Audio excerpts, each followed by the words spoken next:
আসসালামু আলাইকুম। পৃথিবীর সকল জীবের কল্যাণ হোক।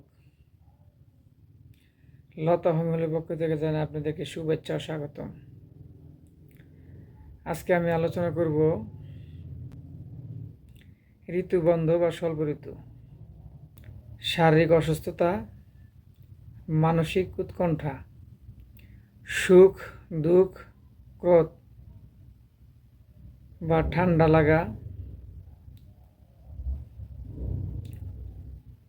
শারীরিক দুর্বলতা, শরীরে বা পেটে কোনো আঘাত লাগিয়া বা জরায়ু যে কোনো পীড়ায় নানাবিধ কারণে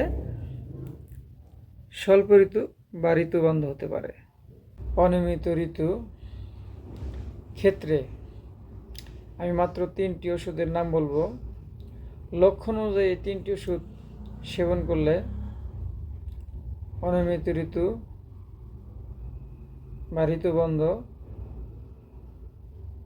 ইনশাল্লাহ ভালো হয়ে যাবে। প্রথম যে ওষুধটির নাম বলবো, ওষুধটি হলো গসিপিয়া। পেটের মধ্যে কামড় দিয়া মনে হয় এখনই ঋতুস্রাব হবে, কিন্তু হয় না। সেক্ষেত্রে গসিপিয়া সেবন করলে ঋতু নিয়মিত হবে।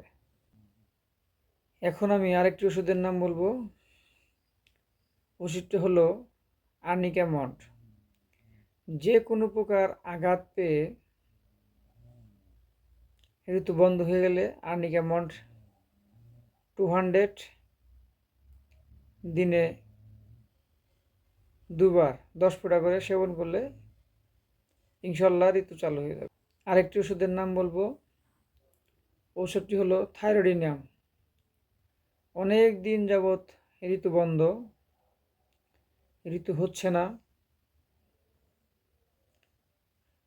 6 মাস, 3 মাস, 1 বছর পর্যন্ত হতে পারে। সেক্ষেত্রে থাইরোডিনিয়াম 6x 10 ফোঁটা করে দিনে 2বার খেলে ঋতু চালু হয়ে যাবে। তবে মনে রাখতে হবে, গর্ভ অবস্থায় কখনো এই ওষুধগুলো খাওয়ানো যাবে না।